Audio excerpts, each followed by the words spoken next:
What's up, y'all? This is Hellstorm, adding my 2 cents to the miracle effect. And we're going to get right into it with our racial equity healing stories.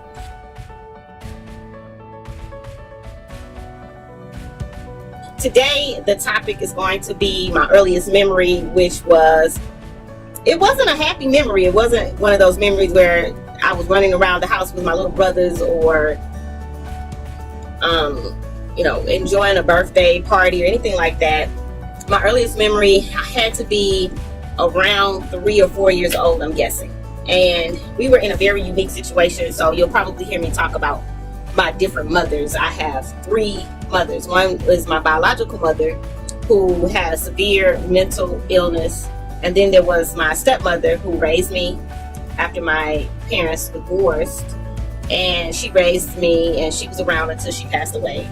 And then my father remarried after she passed away. And so that is the mother who I know today, who I love very much.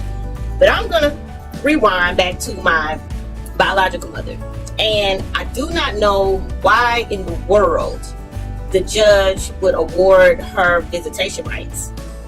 But the judge did. I don't know if it was a male or female judge, but it was a big mistake.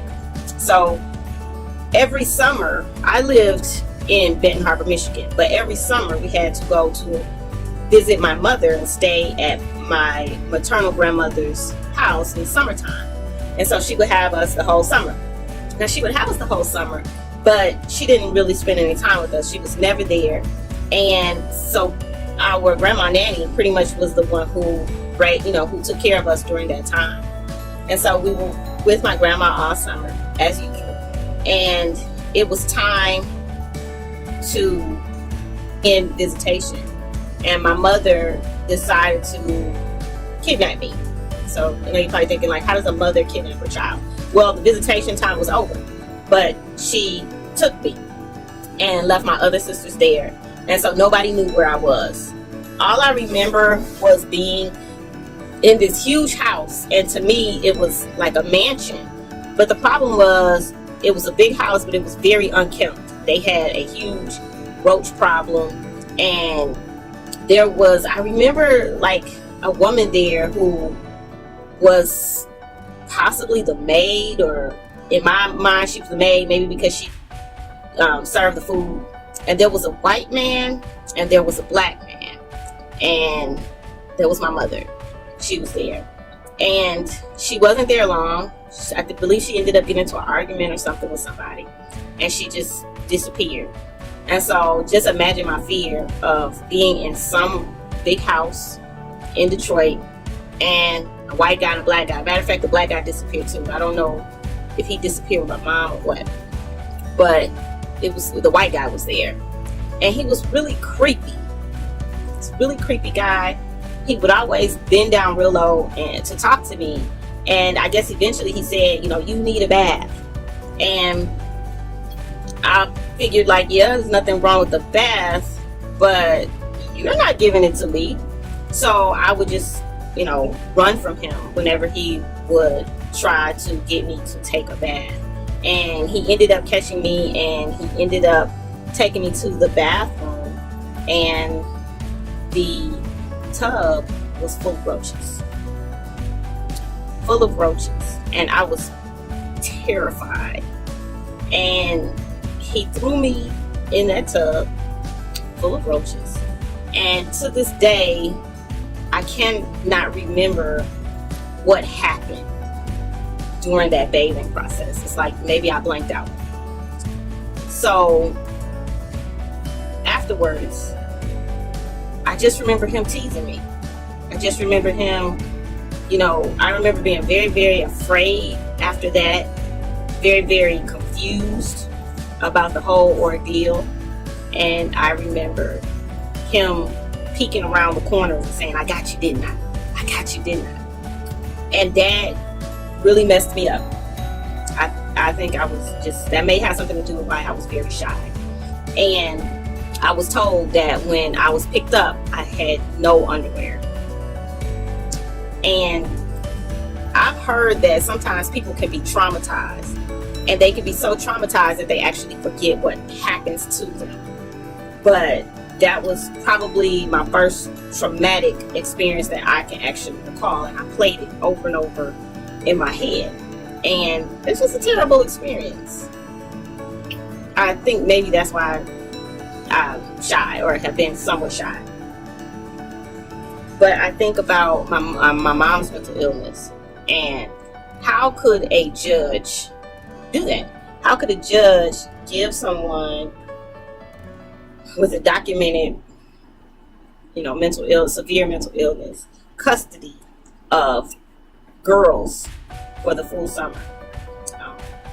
But I'm really grateful that my father and my stepmother found me. I don't know how they found me to this day, but that's my earliest memory. And I don't know if I should do hypnosis or something to try to find out what really happened, or if I should just leave it alone and just thank God that I made it out of there and just leave that exactly where it is. But that's my story.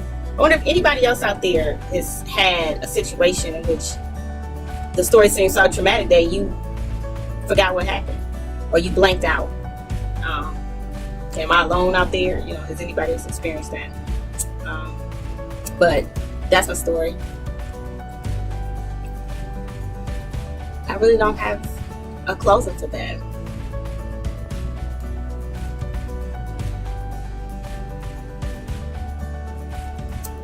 So I had to collect myself a little bit after that one.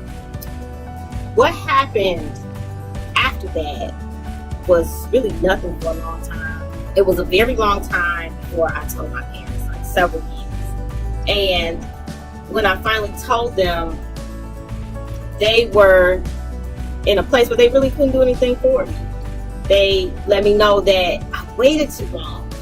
There was no way that they could get to the person who had done it, find out who did it, any of that. And when I thought about that, that really affected me, I think, in a very deep way in terms of how I communicate. I thought about, here is this person who took a very positive experience, taking a bath, which is supposed to be this good thing, right? It's supposed to be good for you, and turned it into something very negative. There were no adults around to protect me. And then I waited too long to say something. And I think that has impacted my life. That has impacted the way I look at communication. Since then, it's it is so important to me, one, to be the adult to say something. It is so important to me to speak out when others are afraid to say something about what's going on. And it is so important to me to be the responsible adult. I've noticed in other stories in my life, whenever I was put in a position where I was asked to keep silent and I felt like it was going to be harmful to children, I just couldn't keep silent. I couldn't be a part of it. I would walk away before I would be a part of something that in my mind would endanger children. To the point where some people would be like, how could you walk away from that opportunity? Because in my gut, I know what it feels like to be a child, needing the adults to be adults. And then also knowing what it feels like for me to keep silent and to allow an adult to get away with something that I believe was very harmful. Since then, I don't like to be in situations where I can't control what's going on. Even in my church, sometimes I sit in the balcony so that I can just kind of just keep an eye on everybody. I know that sounds crazy, but that's just, maybe it's just like a coping mechanism of mine to make sure that I have some type of control over the layout of the land. And it's just one of those things. But I think that I've been able to turn it into a positive, and that I do speak up for people who I care about. I do speak up for young people. I do speak up for other adults that I think are afraid, and I do have compassion in that area, probably to a fault. But that, I believe that that's where that started. So, have you had anything that's happened to you a long time ago that you think have impacted the way you interact with people now? And how are you able to use that as a plus? I think that's why I'm a part of the Racial Equity Coalition, because I want to see our children exist in a world that is fair. And so that's my 2 cents. And this is Hellstorm. And thank you for listening. Are you listening? Damn.